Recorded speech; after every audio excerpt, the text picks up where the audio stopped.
I was not a promoter. I was in tune to like being a dancer. That was like my number one hobby. Apart from being an artist, like dancing was like my number one hobby. It was Vashtie's idea to have the party, and I was like, let's go.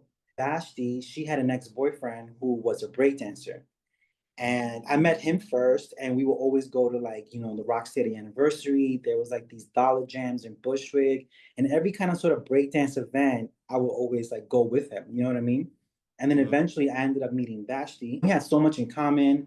Like it was pretty rare to see like brown kids downtown. You know what I'm saying? She was like, "Oh my God, we know so many people downtown. It's like, you and I need to have the party." And I was like, "Okay, cool. Let me think about it." And I just wanted to kind of like, and I remember putting it on hold for a little while. She's like, "Oscar, putting it off for too long. I'm just going to have my own party."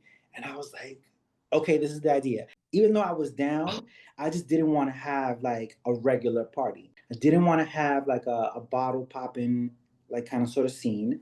And it was the early 2000s, and that was kind of like the moment of like trap music. Radio stations kind of shifted to like, trap and like down south, and which I appreciated like 1000%. But that kind of sort of inspired me, like, damn, what is missing right this moment right now?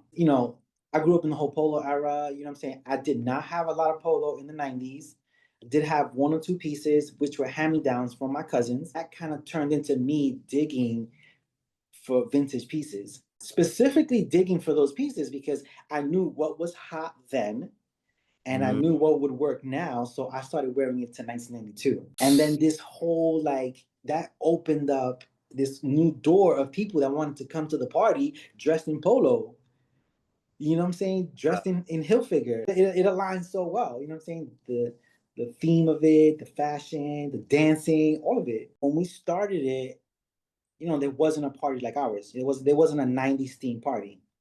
So, through time, all across the world, everyone wanted to do a 90s theme party. You had a New York Times article and they wrote about the party and they said that the party sparked this resurgence of 90s music, fashion, and culture. That's in 2007. So fast forward, 5 years after that, and it's just like fashion was quote unquote referencing the 90s hardcore. Music was referencing the 90s hardcore. From beats to rhymes to like sampling, everything from the 90s. Even to this day, like people are still doing that.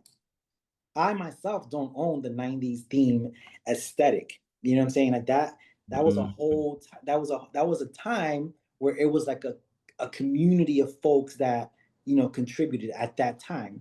I just wanted to take a piece of that and bring it back because of the time that I was that, the time that we was living at that time it felt like it didn't feel authentic New York. 2006. Wow.